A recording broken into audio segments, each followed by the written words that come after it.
اچھا حسن بھائی، اگلا سوال میرا یہ ہے کہ رسول اللہ صلی اللہ علیہ وسلم نے جب حضرت علی کے لیے مولا کا لفظ استعمال کیا، تو یہ لفظ رسول اللہ صلی اللہ علیہ وسلم نے اس سے پہلے بھی کبھی استعمال کیا تھا؟ مولا کا لفظ یعنی اس کا کانٹیکسٹ کہیں پہلے بھی کبھی بندے کی اگر سمجھنا چاہے تو، یا صرف اسی موقع پر ایک ہی دفعہ رسول اللہ نے استعمال کیا تھا نہیں، وہ تو یہ تو پیغمبر کی سب حدیث ہم تک صلی تو اللہ نہیں علیہ پہنچی کہ وسلم؟ انہوں نے کتنی دفعہ صلی اللہ علیہ وآلہ وسلم کہ انہوں نے کتنی دفعہ کس لفظ کو استعمال کیا نا، وہ تو سب کو پتہ ہے کہ وہ 13 سال مکے میں تھے اور پھر 10 سال مدینے میں تھے، تو اس دوران انہوں نے تو بہت ساری باتیں کی ہیں نا، جو کبھی ریکارڈ ہی نہیں ہوئی، کبھی کسی نے نقل ہی نہیں کی نا.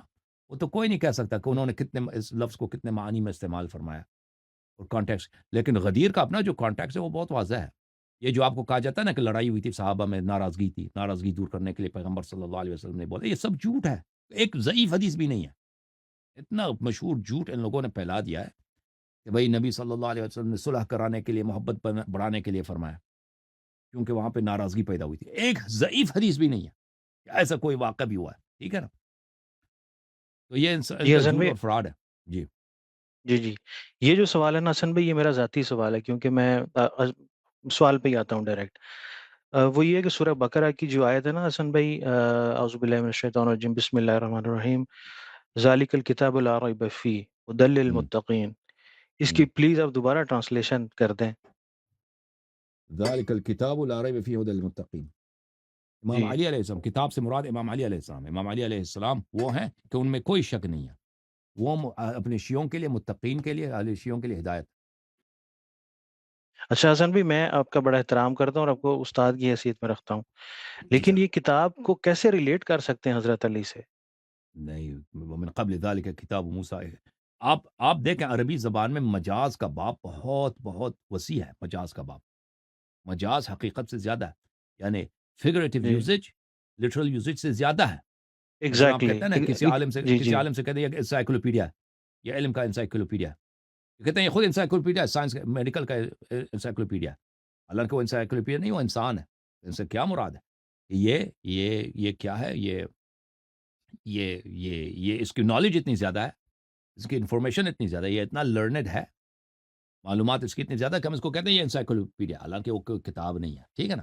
اسی طرح جی اگر جی اللہ تعالیٰ جی. قرآن مجید میں ذالک الکتاب لا ریب فیہ، کتاب کو فرد کے لیے استعمال کریے، کوئی غلط نہیں ہے، کوئی باطل چیز نہیں ہے، مگر اس کے لیے دلیل کی ضرورت ہے. اگر اس کے ساتھ معصومین علیہ السلام، رسول اللہ صلی اللہ علیہ وسلم، معصومین علیہ وسلم فرمائیں کہ اس لفظ سے مراد فرد ہے، لفظ سے مراد شخص ہے، تو پھر یہ بالکل ماننا پڑے گا، کیونکہ یہ ادب کے لحاظ سے، فصاحت بلاغت کے لحاظ سے بالکل ممکن ہے کہ ایک فرد کو ہم کہتے ہیں کہ یہ کتاب ہے. ٹھیک ہے نا؟ تعریف کے طور پر، مدح و ثنا کے طور پر. اچھا اچھا حسن بھائی، جس طرح بھی آپ نے دو ٹرمز یوز کی نا، لٹرل اور فگریٹو، اگر ہم اس کو جی یہاں کنسیڈر کر لیں تو کیا اس سے مزید ہماری قرآن پاک کو آگے اسٹڈی کرنے میں ہمارے لیے گمراہی نہیں بن جائے گی کہ ہم اگر یہی کمپیئر کرتے رہیں؟ بالکل قرآن خود فرماتا ہے وما یذل الظالمین الا خسارہ. قرآن مجید جو ہے نا، ظالمین کے لیے وہ گمراہی بڑھا دیتی ہے، نقصان ہی بڑھا دیتا ہے. قرآن مجید پڑھ کے آپ کو ہدایت نہیں ملے گا اگر آپ اس کو صحیح طرح سے نہیں پڑھیں گے. جس دنیا میں جتنے گمراہ فرقے ہیں وہ سب قرآن کو مانتے ہیں.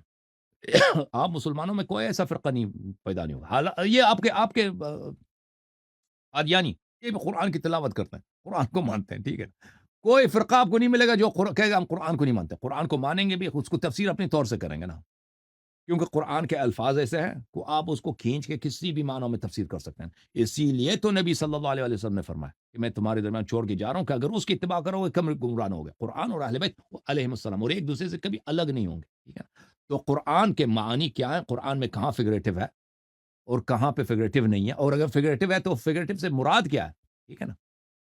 تو یہ تو جی ایک جی ڈیوائن سورس آف ایکسپلینیشن کی ضرورت ہے کہ خود نبی صلی اللہ علیہ وسلم کی طرح اس طرح پاک ہوں کہ وہ بتائیں کہ اس سے مراد کیا، وہ معلم ہو قرآن کے. ٹھیک ہے نا؟